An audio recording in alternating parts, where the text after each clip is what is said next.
Welcome back, everybody, to the episode of the Jay Stevens Podcast. This is episode number 132, dedicated to a man who on September 14th, 2003, set the single-game rushing record when he ran for 295 yards.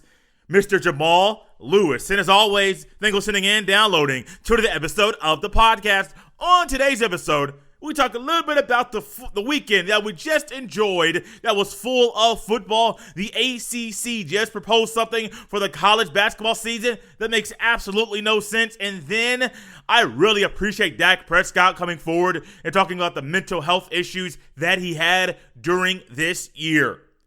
But first, there's a man by the name of Albert Pujols that has been a terror when he's at home plate throughout his entire career, that just knocked the ball out the park for the 660th time, which ties him in 5th place with Mr. Willie Mays on the whole all-time home run list. Yes, Albert Pujols, while we were all watching football on Sunday, well, you were either complaining about your team, excited for your team, experiencing all the emotions, which is week 1 of the NFL season, Albert Pujols was knocking the ball out the park and doing what he has done for so many years. And while he was at bat at this time, it was top of the 8th, 0 outs. His team was down 2-3. Him, the coaches, the manager, the players, everybody on his team, and I'm sure people on the Rockies as well, they knew what could possibly happen at this time. They knew he was at 659. They knew what would happen when he got to 660, who he would tie, being Willie Mays, 5th all-time on the all-time home run list. But would this be the day? Would it be today? Would this be the at-bat? Would it be as timely as it was, as the team is down 2-3 at this time? There is a runner on base. So you all know, if Albert Pujols hits a home run and he goes out of a home run, let's say, goes out of the park, in case you're not on the same wavelength, goes out of the park, well, that is 2 runs. That is a 4-2-3 lead, and that would be a timely hit, a timely at-bat, and a bat that would take his team from being down 1 to being up 1.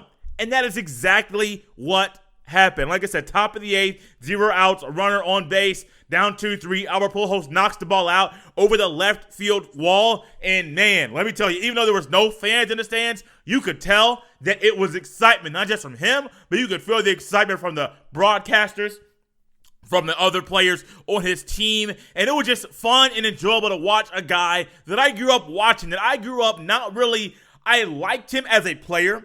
I didn't enjoy when he was going up against my Cubs and he was hitting the ball up out of the park and doing his thing. And I say why while he was in St. Louis, because while he was in St. Louis, he hit the bulk of his home runs. He hit 445 home runs during his 11 years in St. Louis. The best season that he had was in 06, hitting home runs, where he hit 49 home runs, and then it also had 137 RBIs as well. He signed a 10-year contract with the Angels, and that's kind of where things kind of got a little rocky, not due to the contract, but as we know, if you look through history of guys that have signed 10-year contracts, I mainly have done football, but when you go to baseball as well, Albert Pujols is not the only guy that has signed a 10-year contract, got all the money, and then had an injury. The same thing happened, it did slow the pace that he was on when it comes to hitting home runs. But he's not done.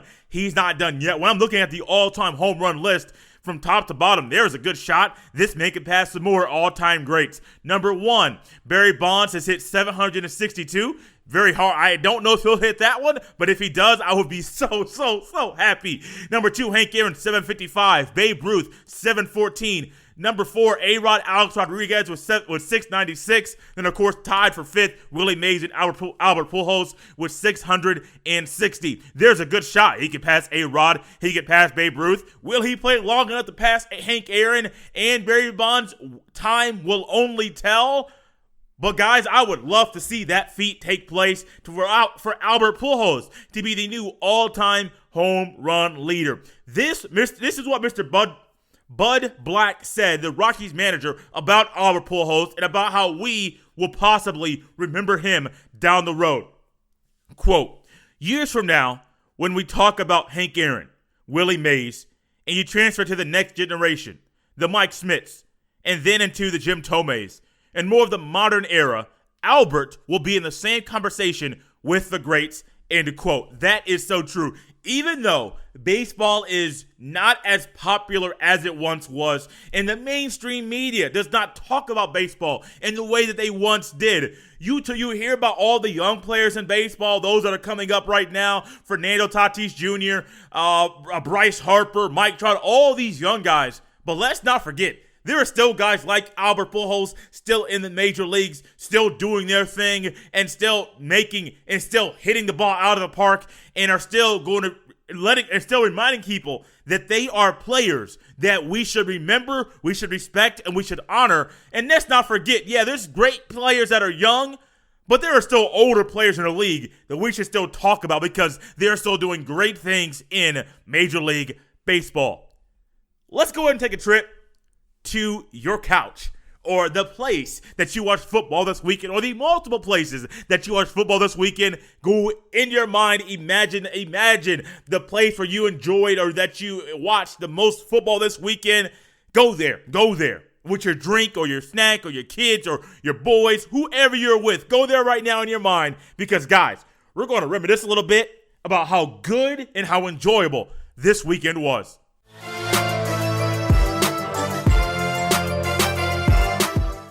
Going into the weekend, as I was looking at my calendar, thinking about the games that were coming up this weekend, the games I had picked, and just hoping that I get something right this weekend, because I know the first full weekend of the NFL season, especially with no preseason, you have no idea what's going to come, what's going to be thrown at you. So I am literally just hoping that things will go my way. And for some reason, I believed in the Cowboys, and they let me down once again. But this start of the NFL season hit different than it normally does.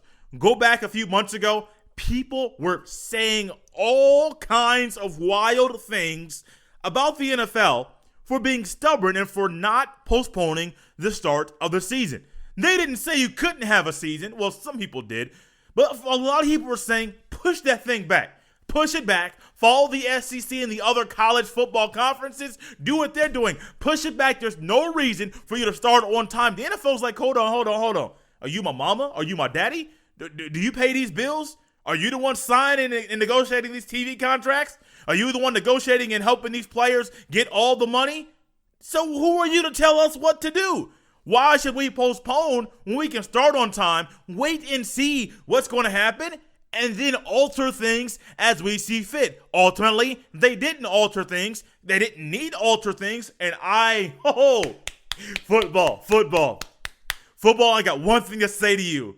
Jay Stevens, missed you. Yes, he did. Man, it was so nice to sit down on my couch on Thursday and watch Texans and Chiefs. It was so nice on Friday night at the last minute to alter the game that I was going to go ahead and watch a high school football game at a high school football field. It was so nice to do that. And then on Saturday, as I'm sitting there Saturday, I'm like, okay, what game am I going to watch? I know I got Clemson and Wake Forest later in the day. I want to enjoy that. I know Georgia Tech and Florida State. I want to watch that a little bit. Duke and Notre Dame. I want to watch that too. And I'm just like, hold on. We got a smorgasbord here, baby. We got games all day. Good games all day. Good quarterback play, potentially quarterback play all day. And I am just, so happy. And then Sunday, y'all. Sunday. That day hit different. Like I mentioned, with the effect of what this year has had, with so many people being negative on those trying to be positive, when you say, hey, y'all, we got football not just on Thursday, because we had UAB in Miami on Thursday as well. Not just on Friday with your local high schools, not just Saturday, but the NFL's dominating all day. I mean, literally dominating the entire day. From 1 o'clock all the way up to the end of Sunday Night Football, you have live football. I know there's a little break between Sunday Night Football and then the last game on CBS or Fox on that day. But we got football all day. And then if you want to go a little bit early, if you're a football junkie like most of us are, you have a pregame show, either CBS or Fox or CBS Sports Network, or you watch Deion Sanders and Barstool Sports. I mean, you have so many avenues to consume your sports content, your football content that leads up to your team playing. You have no excuses. And then tonight, we have Steelers and Giants, Titans and Broncos. I mean, I'm looking forward to watching Chris Fowler and my boy Kirk Herbstreit call the Steelers and Giants game. Not only their first Monday Night Football broadcast, but I was kind of just thirsty, kind of hoping, hey, I know Clemson and Wake Forest plays Saturday night. I know Fowler is doing his thing with tennis, but hey, at least somebody get Herbie on the mic. I know he's at game day. I mean, I know he's already there in North Carolina. Go ahead and have that man call the game, fly out, go to New York and be there early on Sunday. Go ahead and do that. Nah. They had to do things different. They didn't want to have Herbie do that and then go ahead and travel. And I do also understand that with traveling to New York and out of New York, there are certain things you have to do there with quarantining and 14-day self-isolation, all that kind of stuff. So I don't know if that went into their decision to not have Herbie call that game there on Saturday night. But guys, as I'm watching football, my friend texted me on Sunday and they simply said, I know you're enjoying this. And in my own personal way, I sent back a text that really described it in my own personal way. The way that I was feeling at that time, all they could do was laugh. They're not really a big NFL football fan. The text came on Sunday. So they're not really a big NFL football fan, professional football fan. They are more a very, very, very casual football fan for the NFL. They will occasionally root for the Bengals. But if you're a Bengals fan, you would occasionally root for them as well. They're more Ohio State college football centric, very, very, very upset in their feelings about what's going on in the Big Ten, about how they're handling this situation. No matter if you're for the situation, for canceling and postponing the season or not postponing it, all you want is answers, and they still refuse to provide those answers to us unless there are no answers, and they made the decision thinking they would be the front runner. They would be the ones to postpone the season, and everybody else will follow suit. Once they didn't, once that wasn't what happened, yeah, they look way worse than they already do. Starting off with Thursday, let's go back to some football games that we watched. Not going to break them down, but just kind of talk about some of the highlights that popped into my head while watching the game, when seeing highlights about the game, getting updates about the game. Thursday, Texans and Chiefs. Now, last week we heard Garrett Grandy here on the podcast. He mentioned and spoke about how he thought Deshaun Watson would struggle this season without DeAndre Hopkins. If you're a Texans fan, I am going to remind you of this. It's week 1. Do not panic. For any of your teams out there that may have looked really good or really bad or somewhere in between, don't freak out. It's only week 1. Don't read too much into it. It's only week 1. But if you're a fan of the Kansas City Chiefs, that phrase still applies to you. Don't freak out over anything you see or you saw during week 1. But Patrick Mahomes looks really good. Now, granted, the Texans defense, they were exposed. The Chiefs seemed like when they wanted to roll on offense, they could. And can we appreciate what we saw from Clyde? I'm calling that man by his first name. You can call him Clyde Edwards-Helaire. I like first names, or I like nicknames. And with his first name having one syllable, Clyde is going to be his name. That's what I'm going to call him here on the podcast. That boy Clyde was good, buddy. He was good. I mean, sitting here as I'm watching the game, and I tweeted this out: jump cut and go. Jump cut and go. The offensive line would create a small little crease, a small hole, or enough of a hole for that brother to move through it. Jump cut and go. And that's what he did so many times. And he was fun to watch. And I saw one meme during that game. My buddy sent it to me. It was Andy Reid wiping off his face shield, which, my goodness, I don't know how that man could see, but he was wiping off his face shield, looked out, saw Clyde, wiped it off. Again, the next picture, Brian Westbrook. Go back to those Philadelphia Eagles days. Yes, Andy Reid found a guy that's a resemblance of a guy that he used to coach. He's like, hey, I got a role for you. Just get back there. I got these plays for you. I've written them 10, 12 years ago, but they are still good, and they can still work today in this game, and they work to perfection. Chiefs fans, be excited. I would say don't read too much into it. From what you saw, don't freak out, would go overboard, but at the same time, y'all did look good, and it's very, very nice and enjoyable, not just to see Patrick Mahomes audibling and controlling the offense at the line of scrimmage, but also knowing he just realized how to read a defense. People talk all the time. That person can't read. That person can't read a defense. Guys, there are quarterbacks out there that literally can't do it because it's not an easy thing to do. Imagine how good these guys are. You go to the line of scrimmage, they show one thing, and then post snap they do another. You will get confused too, even if you studied it over and over and over again. Yes, we do expect pros to be pros and to do the things that pros that play in the NFL do. That's not always the case. Patrick Mahomes doing his thing. I enjoyed it. Keep doing it. And my eyeballs, Pat, they're going to be on you. hey, got to get my microscope out because you getting better. So I got to be able to analyze you and scrutinize you in a very, very, very minute way. If you keep playing like this, I might not be able to criticize you because you keep getting better and better and better. On Saturday, Florida State, what are you doing? What are you doing? The only pick of the weekend during the college football season that I got wrong was Florida State at home against Georgia Tech. And I'm thinking to myself, there's no way Florida State can lose this game. There's no way. They're at home. They got a few fans there. Georgia Tech, I know it's a new offense. Second year under the offense. Look, I put this out on Twitter as well. I'm a guy that when I get something that I see something, especially when I've seen it for 10 plus years, I am used to it, and I am still not used to watching a Georgia Tech football game where the quarterback is in shotgun. Hey, man, look, y'all are a wing T triple option team. I liked it. I was used to it. I like the new variation as I'm watching a replay of the game right now. There are 3 wide receivers, 11 personnel, let's put it that way, football terms. 11 personnel, 1 tight end, 1 running back, 2 receivers to the left side of the line, 1 receiver to the right. And I'm just thinking, hold on. Is this really the new Georgia Tech offense we're going to see? Are they really going new age? Are they really going to allow the players to do what they have been doing in high school versus transforming them, especially the offensive linemen, to do a new offense in college? Yeah, that's it. And we got to get used to it. It may be tough for some of you like me to watch it now. No, you're not used to it, but guys, this is a new age. And even Georgia Tech is trying to move with the new wave and the new offensive trends. On Sunday, though, I mean, there were so many good things. We saw J.K. Dobbins' first touchdown. I think he had 2 rushing touchdowns, honestly. Joe Burrow doing his thing there in Cincinnati.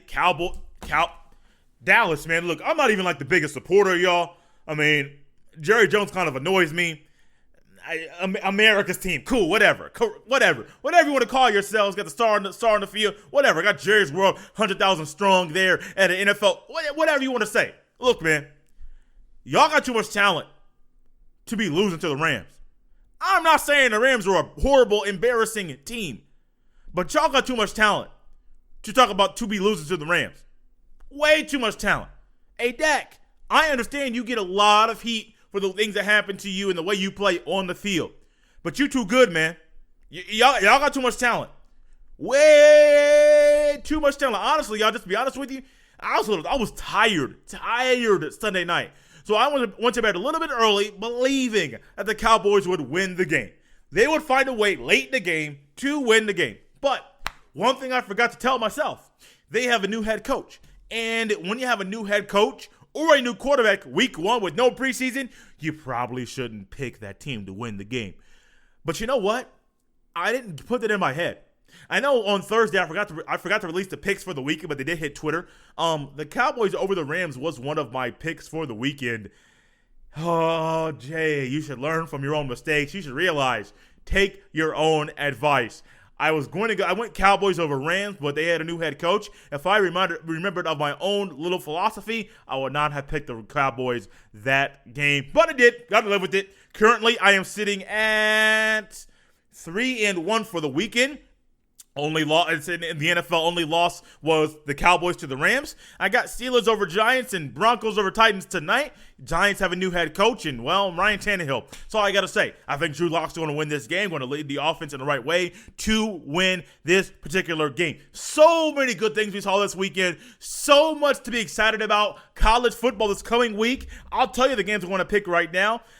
We got Houston and Baylor, which gets rescheduled the week after. This coming week, we got Miami and Louisville, which is a late game on ABC. The week after, the SEC season starts. Football keeps getting better and better and better. Guys, as football fans, and with what's going on in our country this year, with how the media has pushed so much negative news and how it's negatively affected our mentals this entire year, what we have right now with football being here, this couldn't have come at a better time. Football season coming when we expect it, when we're used to it being here. Football being what it means and what it is to people in this country. Yeah, basketball, great. Also, I'll remind you, most people, I had no idea there was a basketball game on Sunday. I remember people talking about it, but my buddy, Garrett actually texted me on Sunday and said Nuggets were down, but now they're up. I said, excuse me, there's a game. I literally forgot all about basketball, and it's not because I'm not a basketball fan. Football is that important. There were things that happen on a football field that don't happen anywhere else. Not just the hard hitting, not just the back and forth, not just the people getting blown up, the pancakes that happen, offensive linemen destroying linebackers, not that stuff. But there's so much unity on the football field that we don't even really realize at half the time. There were so many different pieces working together to move down the field to score a touchdown, which makes scoring a touchdown so special and so enjoyable. That football just has a special place in our lives and our hearts.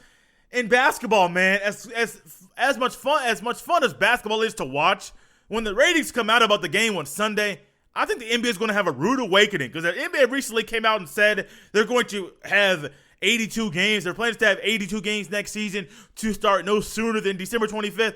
I think y'all might want to push that back. I think y'all might want to get back on your regular schedule, your regular calendar, because if y'all go back into if y'all go back into September next season, look, y'all are going to get embarrassed, humiliated. It's not right. You guys should not compete with football. We have said it for so long. Basketball cannot compete with football. That football is king. Football will always be king. And we're finding it out right now. This was not a reason. This just was not a week one thing. If you have NBA playoff games during football season, look, y'all, we get football once a week. NBA games, they're probably going to play the next day or a couple days later. And we are used to that. We are ingrained with that. And there's a reason why. My timeline on Twitter was full of NFL tweets, NFL complaints, things about college football. Basketball was hard to find. It's probably going to be very hard to find if they're on the same time as football. Why? Football is that important. And football, not just Jay Stevens, but we missed you.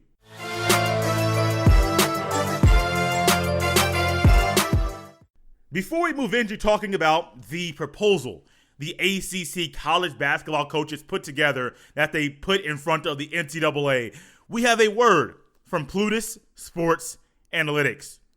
Plutus Sports Analytics is a company based on minimizing the uncertainty in sports betting to help you maximize your profit. Newfoundland's first sports analytics team provides daily predictions for all Major League sports so you can win big. Whether you want to hit MLB picks out of the park or get a slam dunk on your NBA betting tickets, Plutus is a company of choice. Head to PlutusSportsAnalytics.com. That is PLUTUS sportsanalytics.com. Use code JSP10 for 10% off their deadly service.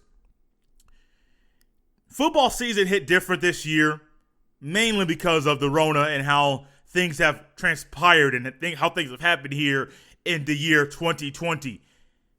College basketball, however, it seems like they are still working and they still think we're back in March, April, or May instead of September, October, and then when the season starts in November.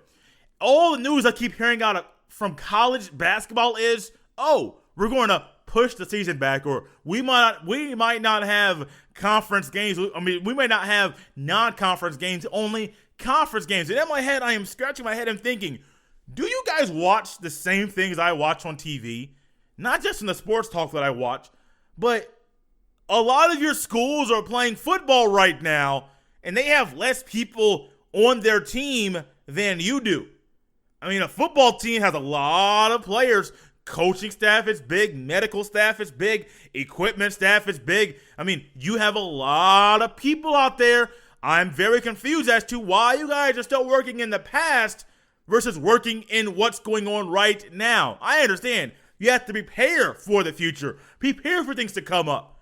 But there is no sign in my mind as to why the college basketball season, which I believe is scheduled to start on November the 10th, will start on November the 25th. Now, it could be, I could see if it were due to shortage of referees, but what you're going to find, the games that are played on November the 10th, those schools will also be playing on November the 25th. So let's just think about it, guys. What's going on? There's more behind the scenes that I believe is being talked about than what is being put on Front Street right now. But the coaches of the ACC, to me, the best basketball conference in college basketball, proposed something that seems a little idiotic.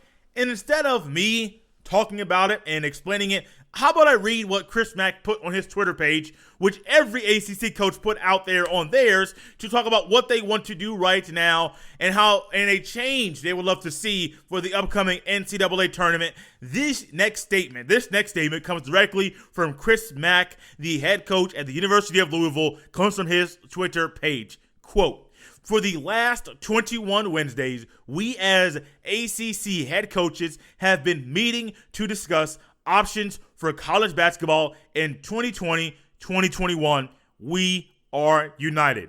The safety of our players is paramount. The ability to incentivize the regular season without mandating a select number of non-conference and conference games provides options and flexibility for all member institutions. As ACC coaches, we strongly believe it's in the game's best interest to have an all-inclusive 2021 NCAA tournament," end quote. And at the bottom, he did electronically put his signature, and it says Louisville men's basketball head coach Chris Mack. Guys, all-inclusive. Now, if you do not know what an all-inclusive anything is, I'll explain it this way. I a couple years ago, I think it was before I even started the podcast, I went to Jamaica on an all-inclusive trip. My cousin Joseph was having a destination wedding. Him and his wife got married there on the beach. Beautiful wedding, enjoyable time there in Jamaica. And from the time you wake up to the time you go down, if you want to drink, you can get all the drinks you want. You ain't got to pay another for them. If you want to eat, every meal is a smorgasbord, buffet. For some of y'all that don't know what smorgasbord is, go ahead, eat all you want. Pool's open. I mean, there's so many amenities. There's so much you can do, but it's all you want. It's all inclusive. Everything is paid for the entire trip. You pay one fee. Everything else is done. All inclusive. Everybody gets involved. Everybody enjoys it. There are 350 Division I men's basketball teams. 350. The NCAA tournament currently has 68 teams. 32 automatic bids for the 32 conferences that make up Division I men's basketball. And then you also have those at-large bids, schools that don't get the automatic bid that you still get in because you're that good. You played that well that season. And in my mind, as I'm thinking about this right now, I'm just going to explain how I view the NCAA tournament and then also how I view about this particular thing. The NCAA tournament, to me, and I am not the only person that believes this, has too many teams. 64? In any given year, there is no reason to have that many schools be in the tournament. Now, granted, for the viewership, for our eyeballs to enjoy what we're watching, it's great theater. I mean, it's great basketball. I mean, it's great to watch the upsets. I mean, who doesn't love watching Duke get upset when they're a 15 seed or 14 seed losing in the first round to there are 2 or 3 seed losing to a 15 seed or 14 seed losing there in the first round. Who does not love that? Who doesn't love watching upsets and watching so many underdogs, so many Cinderella stories be put on Front Street and be able to be like, yes, we won. For them, that may be the highlight of the 20s. I mean, it could be the highlight of the 20s, could be the highlight, for many, it is the highlight of their collegiate playing career. Why? Those moments don't come around very often. Not at all. Now, granted, sometimes you get what we saw last year, University of Evansville beating the University of Kentucky. And it was very ironic because the coach of the University of Evansville was a former University of Kentucky basketball player. So it was kind of nice to see the back and forth and see what transpired late in the game, which led to the University of Evansville winning that game. Yes, underdogs are great. Cinderella stories are amazing. Loyola Chicago getting to the Final Four, that's what we love as basketball fans. But I still believe if you want to have just the best teams, the only deserving teams there in the tournament, 68, way too many. You could cut that thing in. You can cut the thing in half to go from, or excuse me, not in half to what the original field was formerly before they went to 68. You can go down to 32 teams in the tournament, and you will get a better temperature, a better barometer about who should actually be in the tournament to see who has a shot to be in the to actually win the championship. But when you get to the all-inclusive, everything's included in your trip. Just like when I went to Jamaica, everything was included, man. I mean, it was nice. The airfare, the hotel, the amenities, the food, the drinks, everything was included. I love an all-inclusive trip. If you got one lined up, you can say, JJ, you can go out of the country. You can leave the U.S. of A. to go somewhere else for a week or a few days. It is all-inclusive. You pay this, you get everything else. Look, y'all, sign me up. I like stuff like that. But when it comes to an all-inclusive college basketball tournament, why are we handing out participation trophies? I mean, America, it shows right now, not just in sports, but in a lot of things, we have become a soft country. I say we because there are things in my life that have become soft as well. We have become a soft country, and right now you're becoming even. You're showing how soft you are. Oh, great. That school that's never been in the tournament. Let's reward you for what? Oh, you won 0 games. You can still play. Oh, you only won 2 games out of the 20 that you played. Come on to the tournament. Everybody's involved. All inclusive. Let's make this happen. No. Now, granted, the ACC, I'm sure one of the coaches is thinking, look, we're going to be good. I got a great school. I got great players. We got these summer workouts, which, might I add you, these guys are still hooping. These guys are still practicing. If you remember back when I had Isaiah Stokes on, who plays at the University of Memphis, he said, I think this was back in August, they're practicing right now. Now, granted, the 5-on-5 and all that stuff, they're not doing that with the team, but the final basketball players, they're finding a court to hoop at, and they're having 5-on-5 scrimmages right now. Whatever the school wants to think, whatever you may want to think, or the media may not want to put out there, basketball players hoop. Football players play football. Y'all got mad at Tom Brady for going out there and working out with this team and being at a park he shouldn't have been at. He's a football player, a professional football player. It's what he does to get ready for the football season. It's normal for that to happen this time of year, despite whatever's going on. So I don't knock Tom Brady. I don't knock Isaiah Stokes or University of Memphis or the other schools that are practicing right now. I saw University of Ohio State University basketball team running hills and working out together, shoulder to shoulder, or a little bit of space. Look, y'all, this stuff is normal. What we're doing right now is not normal. I get it. We got to change things up. But basketball players are already working out right now. They're already doing their things on campus. Let's just keep moving. Let's just keep moving this thing along. Start the season on time. I don't believe there's a reason to delay the season. And then also, the all-inclusive stuff, it's great to reward people for things that they have earned. But I'm not about this, you go 0 whatever, you go 5-15, let's bring you in to the tournament because let's reward you for what you didn't do in the regular season to give you some postseason attention.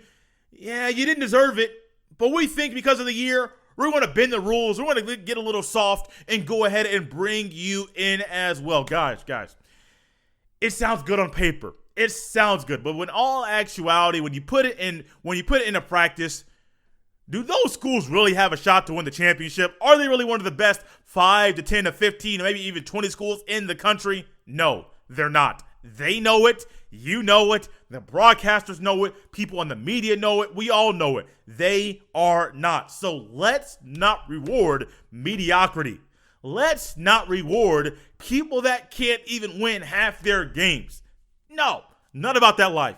All-inclusive stuff, sounds good. It's great in some aspects, but when it comes to trying to decide a champion, nah, baby, let's not do that. One thing I think we should do more of, which is what Dak Prescott did do. Talk about the struggles that he had this year during the quarantine. Talking about how during the quarantine, during the self-isolation, I got to tell you, I don't like the word quarantine. I've heard it too much. It's not a bad word, but since I've heard it too much and the connotation is in my head, I want to say self-isolation. I'll go ahead and say that. So during the self-isolation period we've had this year, with the aspect of him not being able to be around his teammates, being able to go out, being able to do the things that he normally has done throughout his professional career, he said he was in a very, very, very odd place, a dark place, and a place that he never thought he would be in, and he didn't know how to act to the point that he did not want to work out. The motivation to work out was gone. And then you couple that with the self-isolation period, the struggles he had mentally, the mental health issues that he had in the beginning of the self-isolation period, those happen. And then with him losing his brother due to suicide, that hits you different. Completely different. Now, as for me, I have not lost any family members due to suicide at all. I don't believe I have at all. I have some family in the hospital due to the Rona. My cousin Marcus just got out the hospital, just went home. My Aunt Sin went home, I think, about a week ago. So I've had some of that, but I don't know what it's like to lose someone due to suicide. I know what it's like to lose family members, but I do not know what it's like to lose someone to suicide. So when you think about the sequence of the year, when every time you turn on the news, every time you get on Twitter or Facebook or Instagram, somehow Snapchat seems to be one of the most enjoyable places to be. Now, I know for a while people were saying, "You're the problem, you're the problem, you're the problem," just pointing the finger. Like, why are you so hateful right now with what's going on? Why are you pointing the finger at other people? Just back off. Let's just relax. You're showing that you have the same things going on in you and saying the same kind of feelings, that you're expressing them in a way that could make other people feel worse. They're saying that all of our parents, and most of our parents may have told us, if you don't have anything nice to say, don't say anything at all. And I'm sure Dak may have been like us, not just with the suicide, but before that, getting on social media, negative, wondering, when can I go see my teammates? When can I go work out? Y'all got on me earlier for having a gathering of more than 10 people at a home. Y'all said, "Dak, what are you doing? This ain't that. This ain't it." But Dak's like, "Look, y'all, I can't live like this. I cannot be a person that lives life like this. I can't be someone that's self-isolated from the people that I love."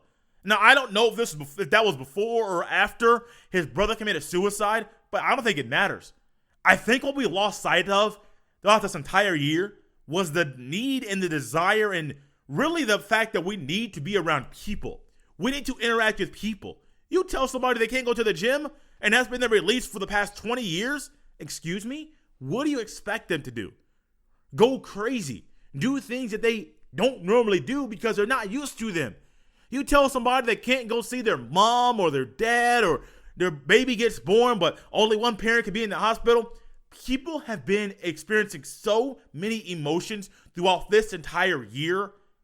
And I think that Dak and him speaking out on what he struggled with was very, very telling and very, very important. Not just for him to be able to talk about those struggles, to be able to talk about what he went through, but also for his teammates and so many other people around the country. Because I think what we're finding out right now, even those that were dogmatic, we can't do this, we need to be at home right now, we can't be outside, no gym, no school, no football, no sports, no nothing. Oh no, you can't even go to Walmart. We need to have Walmart be a delivery service. No, we can't do anything right now. Life as we know it has changed. I think what we're finding out is that we can go on. Not that I knew we can, I knew we would. I didn't know when. But for a lot of people right now, they are finding out that they're changing their mindset about what's going on, about how we can actually move forward and how we need to move forward. Throughout this time period this year, I don't like to belabor these points, but I think it's very important for what's going on in our country, the U.S. of A. I know some of you that are outside of the country look at the U.S. and you guys think that, wow, the U.S. is stupid. You guys are idiot. What are you guys doing? Don't you guys realize that you guys are a country that people desire to come to, but you're acting like you're the worst country in the world? It's not true. America. I know numerous people. I saw a story of 4 women in Australia that are literally coming from Australia, a place that I went to go on vacation to that I thought was a good place to live. And I think I went on to move there, but I always had good thoughts about Australia. There are women in Australia that literally want to go from Australia, come to America to have their babies, to allow their children to be born U.S. citizens, to be able to, at some point in their lives, embark on and to live in America and enjoy what Americans live right now. Guys, living in America isn't that bad, but we have made it to a point that living in America where people are embarrassed to live here, people come out and say they're embarrassed to live here. I have friends that have said that. I don't want to sit back here and think guys, it's not that bad. When you hear negative stuff over and over and over and over and over and over again, you get people that are like that. I mean, I've struggled with my own things. I don't voice them I don't know how well I voiced them here on the podcast. I've struggled with my own things mentally this year that no human should struggle with at all. And then you have people make comments there are people in the media that make comments saying, "Oh, you're the quarterback of America's team. You cannot be showing this vulnerability." Honestly, I think you're a better human being for talking about your weaknesses as a human being. Because it shows that, 1, you're acknowledging where you're weak, your struggles. 2, you acknowledging that is just the next step into you getting help, into overcoming those struggles that you have had this year. Dak Prescott, thank you so much. Because there's a lot of people in America, especially in the media, those that rip you, those that praise you, and a lot of people in between that needed you to say what you said during that interview, because now it's going to open up and say, yes, we have heard the numbers. There have been more people that have been lost due to suicide and overdoses than to the Rona this year. That's a stat. That's a number that's not going to change. We're doing this to ourselves. We're not changing quick enough. And maybe if more athletes, more people in Hollywood. I think I enjoy all of what happens with them, but since they already somewhat revered by many people, maybe if they spoke up, things could change. Because guys, I know myself, I don't think you want to live like this the rest of your life, having to wear something over your face the entire time, having to stay distant from people that you want to go to, not being able to go to a stadium that's 100,000 people or 60,000 people, or going to be able to go to games like you want to. No, I don't think you want to. I don't. You may not as well. You probably don't. And maybe, just maybe, Dak speaking out is the first step of many to get those states that are still shut down like crazy to realize, hey, y'all, this ain't working. We got to change what we're doing. Thank you for listening to another episode of the Jay Stevens Podcast. As always, you can follow me on Twitter at JStevens07. If you're not on Twitter and you would love to connect with the podcast, send your emails to jstevenspod@gmail.com. Remember to always subscribe, rate, and review. It's a great way for people that search for new podcasts to listen to come across this one. Then remember to always get the word out about the podcast via word of mouth. The things that we enjoy in life, we are more willing and somewhat wired to tell other people about. So no matter if this was your first episode or if you have been listening since episode number 1, be sure to let people know about the podcast. This has been episode 132 of the Jay Stevens Podcast. I'll see you next time.